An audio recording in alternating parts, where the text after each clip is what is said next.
მასწავლებლის სასერტიფიკაციო გამოცდები ფიზიკაში 2020 წელი ამოცანა ნომერი 17. რა მანძილზე უნდა მოვათავსოთ საგანი F ფოკუსური მანძილის მქონე შემკრები ლინზიდან, რომ მივიღოთ 10-ჯერ გადიდებული ნამდვილი გამოსახულება. მოცემული გვაქვს F-ი, ასევე გითხრეს, რომ გამადიდებლობა ტოლი არისო 10-ისო და გვაინტერესებს რა მანძილზე უნდა მოვათავსოთ საგანი ლინზიდან D, უნდა ვიპოვოთ, რომ მივიღოთ ნამდვილი გამოსახულება. ხო, მოდით ახლა, რადგანაც შემკრები ლინზა არის, პირველ რიგში ჩავწეროთ შემკრები ლინზის ფორმულა.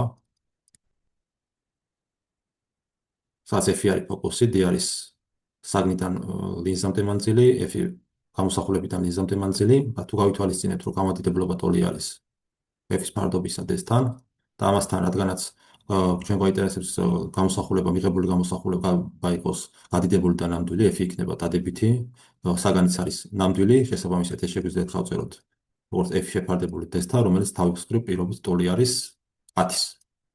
აქედან რა გამოგვდის ჩვენ, რომ F-ი ტოლი არის 10 D-სი. ამ ფორმულას თუ შევიტანთ ლინზის ფორმულაში, F-ის ნაცვლად მივიღებთ, რომ ეს ტოლი არის 1 შეფარდებული D-სთან დამატებული 1 შეფარდებული 10 D-სთან.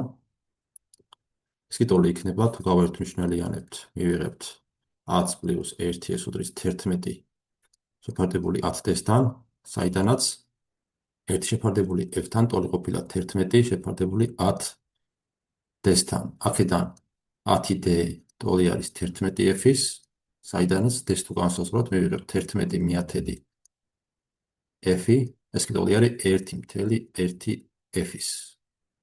ანუ საბოლოოდ პასუხს თუ ჩავწერთ, D ტოლი ყოფილა 1.1 F-ის, რომელიც არის პასუხი A.